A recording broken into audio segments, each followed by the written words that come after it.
ఎవరినైనా ఫేమస్ చేయటం social media speciality. Web సిరీస్ల్లో సీజన్ లాగా ఒక్కోసారి ఒక్కొక్కరు ఫేమస్ అయిపోతూ ఉంటారు.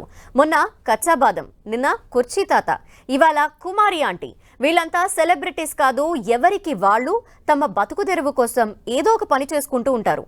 వారు చేసే పనే వాళ్ళని స్టార్లను చేస్తుంది. ఇప్పుడు కుమారి ఆంటీ కూడా సోషల్ మీడియా స్టార్ అయిపోయింది. వచ్చిన క్రేజ్తో ఓ చిక్కుచి పడింది. సైలెంట్గా బిజినెస్ చేసుకుంటున్న కుమారికి తన క్రేజ్ తెచ్చిన తంటా ఏంటి? గల్లీలో ఫుడ్ అమ్మే ఆమె ఏకంగా సీఎంఓ దాకా ఎలా వెళ్ళింది? తన బిజినెస్ సజావుగా సాగేందుకు సీఎం ఇచ్చిన భరోసా ఏంటో తెలియాలంటే ఈ స్టోరీ చూడాల్సిందే.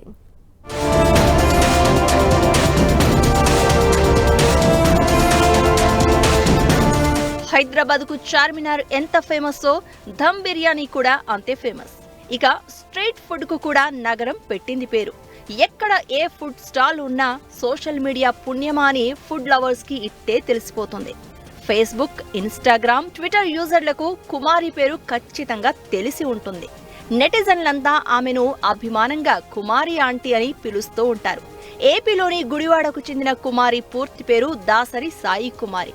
బతుకు తెరువు కోసం హైదరాబాద్కు వచ్చిన కుమారి 2011లో స్ట్రీట్ ఫుడ్ సెంటర్ను ప్రారంభించారు. ఇటీవల మాదాపూర్లోని ఐటీసీ కోహినూర్ హోటల్ ఎదురుగా స్ట్రీట్ ఫుడ్ బిజినెస్ ను ప్రారంభించారు. రుచికరమైన వెజ్, నాన్ వెజ్ వంటలను అందిస్తూ మంచి పేరు సంపాదించారు. ముందు 5 కిలోల రైస్ తో ప్రారంభమైన కుమారి ఫుడ్ బిజినెస్ ప్రస్తుతం రోజుకు 100 కిలోలకు పైగా అమ్ముడవుతోంది.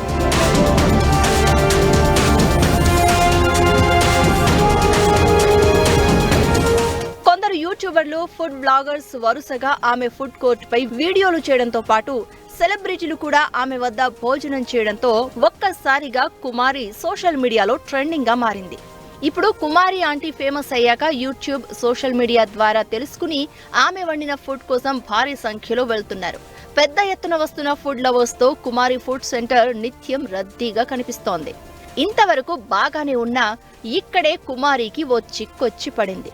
కుమారి ఫుడ్ కోర్టుకు వచ్చే కస్టమర్లు వాళ్ల వాహనాలు రోడ్డుపైనే పార్క్ చేయడంతో ట్రాఫిక్ సమస్య ఏర్పడుతోంది. పోలీసులకు దీనిపై ఫిర్యాదులు అందగా కుమారిపై కేసు నమోదు చేసి ఫుడ్ కోర్టును తొలగించారు. దీంతో ఆమె తీవ్రంగా ఆవేదన వ్యక్తం చేశారు. టూ లివర్స్ రేగిస్టా అంటే ఎక్కడికో వెళ్ళిపోయింది. అది ఏంటనేది ఛానల్ అందరూ చెప్పేదాకా కూడా మేము చూసుకోలేదు. ఏంటి టూ లివర్స్ ఎక్స్ట్రా అంటే ఏంటి అందరు ఇలా అంటున్నారు, నన్నేనా అని చెప్పన్నా నేను. ఏంటనంటే అప్పుడు తర్వాత బాబు చెక్ చేశాడు అనమాట ఫోన్లో. అప్పుడు చూస్తే ఏముంది, ఇట్లా ఉంది. ఇట్లా అన్నాక అదేంటి మీ దగ్గర ఎంత డబ్బు ఉంది, ఎంత ఇది వస్తుంది, ఇదేంటి టూ లివర్స్ ఎక్స్ట్రా అంటే ఎంత ఇది చేస్తున్నావు, ఎన్ని కోట్లు ఉన్నాయి, అది ఇది అంటూ ఇట్లా ఇది చేశారు. కుమారి ఫుడ్ కోర్ట్ ఆమెకు వచ్చిన ఇబ్బందులు సోషల్ మీడియా ద్వారా ముఖ్యమంత్రి రేవంత్ దృష్టికి వెళ్లడంతో ఆయన ఆమెకు అండగా నిలిచారు. కుమారి స్ట్రీట్ ఫుడ్ కోర్టును యథావిధిగా కొనసాగించాలని డీజీపీతో పాటు మున్సిపల్ అధికారులను ఆదేశించారు. దీంతో కుమారి ఆనందంలో మునిగి తేలుతున్నారు. హ్యాపీగా ఉన్నాము, చాలా అంటే చాలా హ్యాపీగా ఉంది. ఎందుకంటే సామాన్య ప్రజలకు కూడా గవర్నమెంట్ ఇలా సహకరిస్తే నిజంగా ఎలాంటి ప్రాబ్లం ఉన్నా గానీ అలా స్పందించే మనసు ఎంతమందికి ఉంటుంది. కానీ రేవంత్ రెడ్డి గారికి నా కృతజ్ఞతలు. సీఎం గారు అంతా ఆయన మా దగ్గరికి రావటం అంటే నిజంగా అదృష్టమే కదా. అది మాకు ఇట్లా సపోర్ట్ ఇచ్చినందుకు కూడా ఆయనకి ధన్యవాదాలు చెప్తున్నాను. దేవుడి రూపంలోనే సీఎం గారు నాకు ఇవాళ ఓపెన్ చేసుకోమని చెప్పినందుకు నిజంగా నాకైతే మాటలు రావట్లేదు. సాధారణ మహిళ కుమారి స్ట్రీట్ ఫుడ్ కోర్టు విషయంలో స్వయంగా ముఖ్యమంత్రి రేవంత్ స్పందించడం సర్వత్రా ఆసక్తి రేపుతోంది. సీఎం సామాన్యులకు అందుబాటులో ఉండడంతో ప్రభుత్వంపై ప్రశంసలు వెల్లువెత్తుతున్నాయి. మరోవైపు ఇక కుమారి ఆంటీ ఫుడ్ కోర్ట్ మరింత ఫేమస్ అవుతుందని నెటిజన్లు అంటున్నారు.